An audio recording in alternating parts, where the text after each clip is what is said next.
Hello friends, welcome to our own channel daily stock. तो आज हम आपको सिरका पेंट्स के बारे में शेयर एनालिसिस बताने वाले हैं और साथ ही में आपको ये भी बताएंगे कि आपको इस शेयर में निवेश करना चाहिए या नहीं करना चाहिए। आगे बढ़ने से पहले अगर आपने हमारे चैनल को सब्सक्राइब नहीं किया हो तो आप हमारे चैनल को सब्सक्राइब ज़रूर कर दीजिएगा, साथ ही में हिट द बेल आइकन। तो सबसे पहले आपको सिरका पेंट्स इंडिया के बारे में बताते हैं। तो ये बेसिकली मार्केटिंग और distribution of paints and allied products में इंगेज्ड है। मतलब ये जो आपका इंटीरियर, एक्सटीरियर, वॉल पेंटिंग ये सब जो होता है वो ये कंपनी प्रोवाइड करती है, जिनकी बहुत सारी ब्रांचेस अवेलेबल है। कंपनी डेटा की बात करें तो इसका मार्केट कैप है 1635 करोड़ का। तो ये एक स्मॉल कैप कंपनी है, जहां पर आप इसका अगर आप पी देखें इस कंपनी का, इंडस्ट्री का पी तो वो है 34.2, लेकिन कंपनी का जो पी है वो 48.2 है। तो ये आपको इंडस्ट्री के पी से महंगे प्राइस पे मिल रहा है। और साथ ही में इसकी करंट प्राइस 597, जो हम आपको एट लास्ट इस पर डिटेल एनालिसिस बताएंगे। फाइनेंशियल ट्रेंड की बात करते हैं, 2018 का अगर आप देखें कंपनी का रेवेन्यू तो 93 करोड़ 57 लाख का था। 2019 में 122 करोड़ 35 लाख का था, then 140 crore 66 lakh and then 157 crore 33 lakh in 2021। तो हर साल कंपनी अच्छा खासा रेवेन्यू अर्न कर रही है। और जब कोरोना का इम्पैक्ट था तब भी कंपनी का जो रेवेन्यू है वो डिक्रीज नहीं हुआ, तब भी कंपनी का रेवेन्यू अच्छा खासा इंक्रीज हुआ है।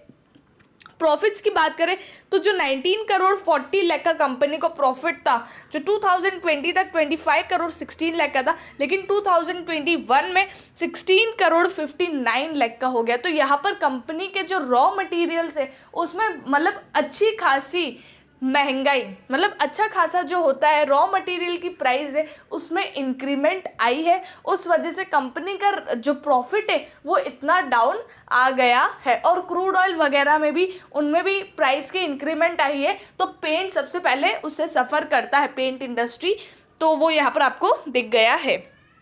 तो कंपनी के प्रॉफिट से यहाँ पर डिक्रीज हुआ है इन 2021, लेकिन यहाँ पर कंपनी का रेवेन्यू अच्छा खासा बढ़ रहा है और भी बढ़ेगा। तो यहाँ पर वो इतना ज़्यादा नहीं दिखेगा, फिर से कंपनी रिकवर कर लेगी, तो ज़्यादा लोड वाली बात नहीं है। शेयर होल्डिंग पैटर्न की बात करें तो प्रमोटर के पास है 67.55% का स्टेक, अच्छा खासा स्टेक है। फॉरेन इन्वेस्टर्स के पास भी यहाँ पर स्टेक है 1.8% का स्टेक। डोमेस्टिक इन्वेस्टर के पास 21.47% का स्टेक है। और पब्लिक के पास जो रिटेल इन्वेस्टर्स हैं उनके पास 27.99% का स्टेक है। तो कंपनी की जो शेयर होल्डिंग पैटर्न है अच्छी खासी और अच्छा खासा डिस्ट्रीब्यूशन किया हुआ है, जहाँ पे डोमेस्टिक इन्वेस्टर्स भी है, foreign investors, promoters and retail investors, सारे इन्वेस्टर्स इस कंपनी में इन्वेस्टेड है।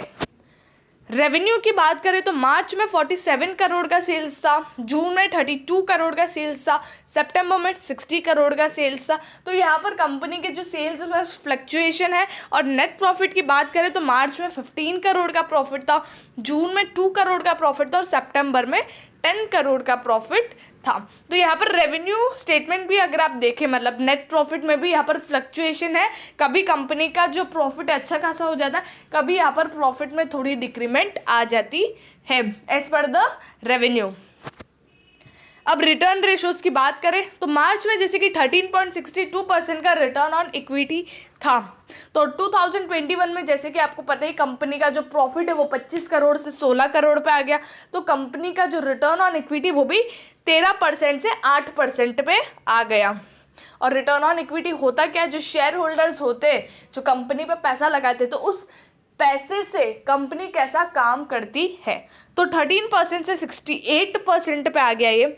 आरओसी की बात करें तो वो भी 18.54% से 11.22% पे आ गया। और रिटर्न ऑन एसेट्स 11.98% से 6.50% पे आ गया। आरओसी मतलब जो कंपनी का कैपिटल है, जो प्रमोटर्स लेके आते हैं, जो कंपनी लेके आती है, वो उससे उस कैपिटल से कैसे मतलब कैसे उसको एफिशिएंटली यूज़ किया जाता है और अर्न किया जाता है और फिर एट लास्ट रिटर्न देते हैं। तो यहाँ पर वो चीज़ भी डिक्रीज़ हुई है क्योंकि प्रॉफिट डिक्रीज़ हुआ है।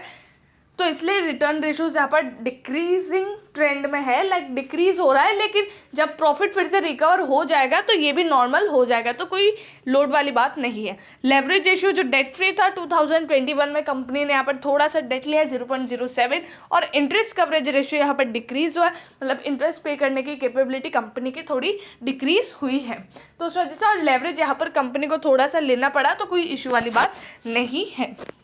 एट लास्ट बात करते हैं मार्केट प्राइस की, तो 5 ईयर हाई है 625, और करंटली इन्होंने 625 को टच किया है, 5 ईयर हाई तक ये फिर से गया है, और 596.70 आज का लास्ट ट्रेडेड प्राइस है, 13.61% अप था, 71.50 रुपीज़ अप था। तो इस शेयर में निवेश करना चाहिए या नहीं करना चाहिए? देखो, हाल फिलहाल तो ये शेयर फिर से आपको और भी ऊपर जाता हुआ दिख सकता है, लेकिन ये एक ही महीने में एक हफ्ते में कुछ 30% इतना कुछ भागा है, तो थोड़ी सी गिरावट इस शेयर में आपको देखने को मिल सकती है। तो जब अगर ये गिरता है 50% चांसेस है कि ये गिरे, अगर गिरता है तो आप इसमें लॉन्ग टर्म के लिए निवेश कर सकते हैं, वरना आप इस शेयर में स्विंग ट्रेडिंग कर सकते हो। अगर थोड़ी गिरावट दिखे उसके बाद आप ले सकते हो, और फिर बाद में फिर से इसमें एग्जिट कर सकते हो। तो स्विंग ट्रेडिंग के लिए बहुत ही बढ़िया शेयर है ये, और लॉन्ग टर्म के लिए भी अगर आप चाहो तो आप निवेश कर सकते हो, और अगर आपने ऑलरेडी इसमें इन्वेस्ट किया हुआ है तो आप इस शेयर में पोजीशन बनाए रखिए, बहुत ही अच्छा खासा शेयर है, तो आपको और भी अच्छे खासे रिटर्न इस शेयर में मिल सकते हैं। अगर आपको वीडियो अच्छा लगे तो please like and share and subscribe our channel. Thank you.